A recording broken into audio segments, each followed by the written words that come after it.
Hey, what's going on? So I just checked out today the Battlefield 5 trailer, the announcement trailer. Before I actually watched the trailer, I saw the thumbnail for it, and I right away I thought to myself, this is gonna be a World War II themed video. Actually, I take that back. It was World War II video game. Because in the top left and right hand corner there were biplanes, and I'm like, that's totally World War II right there. It probably is World War II. So I'm like, okay, let's check out this game.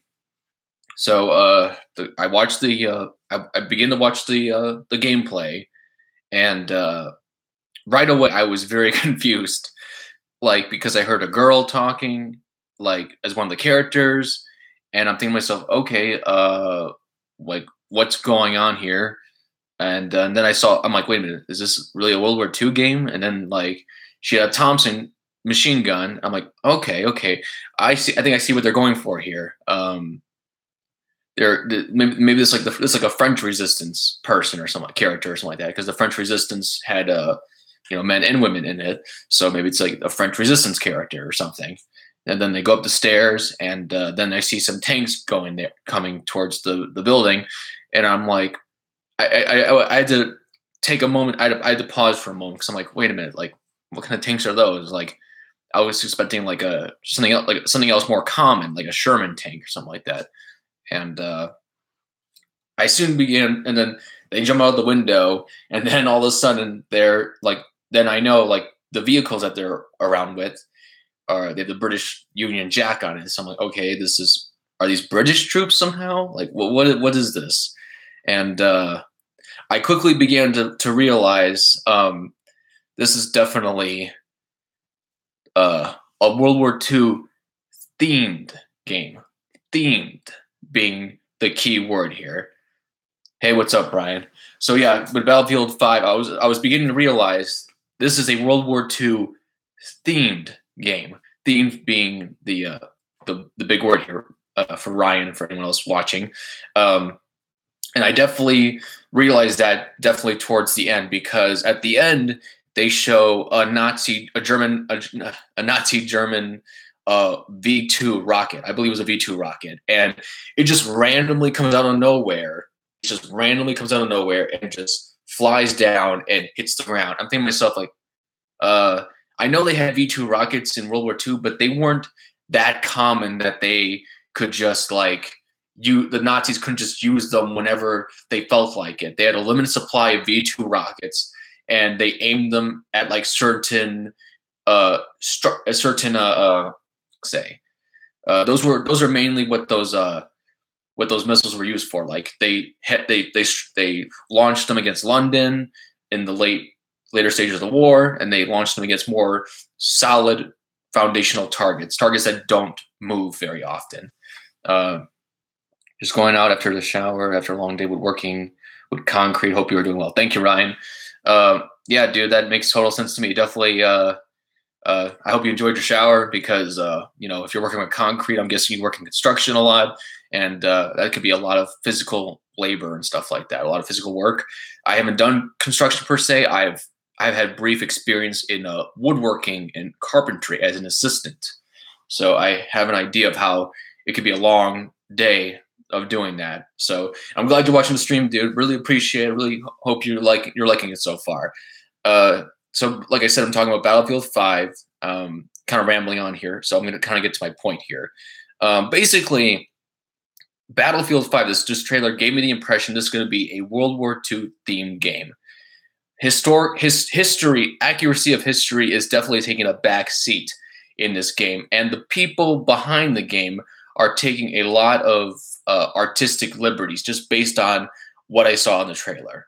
Like they're taking a lot of artistic liberties, um, like mixed gendered army units, weaponry that wasn't used the way it was during the war. Like I mentioned, those V2 rockets, they weren't so common that you could just launch them. As far as I know, that you couldn't just launch them at a moving target, especially something as fast as like a jeep or a light truck. Like that's not what those missiles were used for. The problem being, there wasn't a whole lot of those missiles, and two, it was just towards the end of the war, and missile technology wasn't that great. It's not like today where you can fire an autopiloted missile and directed towards a target. Those kind of capabilities just weren't really a thing back then. Like you had the closest thing you can get to that could get to that was Katyusha rockets that would just fire a volley of rockets. The Soviets had them, and you just fired like dozens and dozens of rockets, and they all just randomly hit an area like artillery. There was no, smart bombs as they call them today, even though they don't always hit their target, but they're a lot more accurate than whatever it was back then.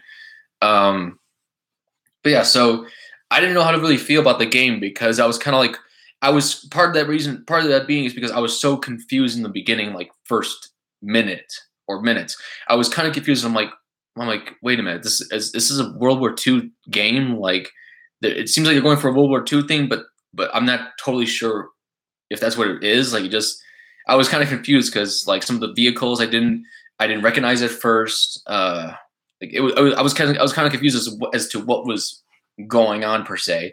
And also one thing that was kind of weird was there was so much action just happening in such a short amount of time.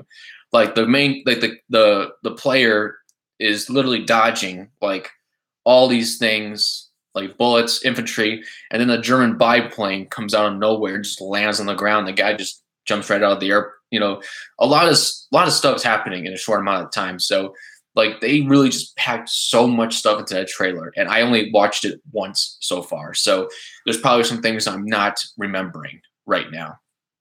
But yeah, so historically speaking, this is not going to be a very accurate game. They're taking a lot of historical liberties with this, and that's not entirely a bad thing. It really depends on what you personally like or prefer. If you like games, if you prefer games that have based in some kind of history, and you believe they should be like very historically accurate, then this is gonna irritate you. But if you don't care, or if it doesn't bother you so much, then yeah, it might not bother you as much. I think what's important here is that people understand the history behind these things, and that requires documentaries, that requires reading books or audiobooks about the events, just doing your research, basically reading online articles. You shouldn't be relying on a video game or narrative movies for your history information anyway. Like, you shouldn't be relying on Saving Private Ryan for a complete, well-rounded history of D-Day. Like, I think Saving Private Ryan does a good job of portraying the events of D-Day, but it leaves out a lot, and that's okay because it's a 2-hour movie. It's not even fully about D-Day. It's about saving a private later, like more inland. So, if Saving Private Ryan made you more interested in D-Day, then I would suggest watching documentaries on it or reading a book about it. Don't just leave the movie theater, or after you stopped watching Saving Private Ryan, just assume everything you saw was real. Like, find out if you're really that curious. Watch documentaries, find out. And also, like I said, Saving Private Ryan doesn't show the whole story. There was paratroopers jumping out of planes the night before trying to sabotage certain things behind enemy lines. There's all these things that happen within that time frame that the movie doesn't show you. Let's see. Medal of Honor European Assault is a more historically accurate game, especially with weaponry.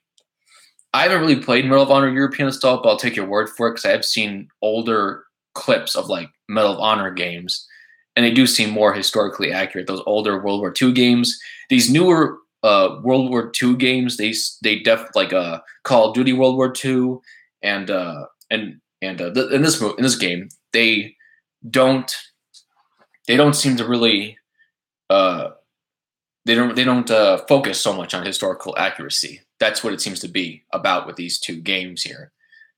Because what I saw from the Battlefield 5 trailer, it seems like historical accuracy takes a back seat, basically, and they seem to be very much about artistic liberties and like yeah, like how far can you go? At times, it actually felt like at one point during the trailer, it kind of felt like I was looking at like an alternate history World War II game with like sci-fi elements.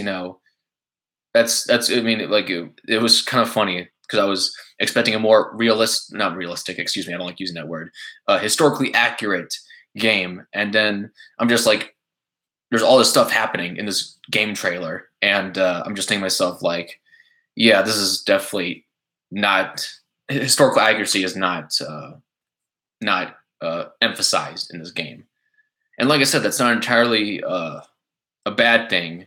It really depends on your preferences. If you, like I said, if you really like historical accuracy, maybe not gonna like this game. But anyway, what I think about the game trailer, the game itself. I mean, the game seemed okay. Like it seemed all right. Maybe I would play it like a demo of it if I got a chance to. I wouldn't mind, giving it a shot because it seemed kind of fun, but I wasn't like excited over it. I'm like, it was just like, okay, that's cool, I guess. Yeah, I wasn't too enthralled about the game. So yeah, I'm gonna wrap up this stream. Thank you very much, Ryan, for watching this. Thank you to everyone else who watched the stream or who will watch the stream in the future. Leave your comments down below. Let me know what you think about this game trailer. Let me know what you think about Battlefield 5. If you think this is the right direction to go into, and also like maybe like a possible discussion on like on historical accuracy versus artistic liberties, because we are talking about, it's yeah, we are talking, that's definitely a debatable topic for this video game for sure. And okay, yeah, thank you, Ryan. No, yeah, cool. I'm glad you were able to see it. Appreciate it. And yeah, I'm signing off now. Thank you again, everyone, for watching. Bye bye.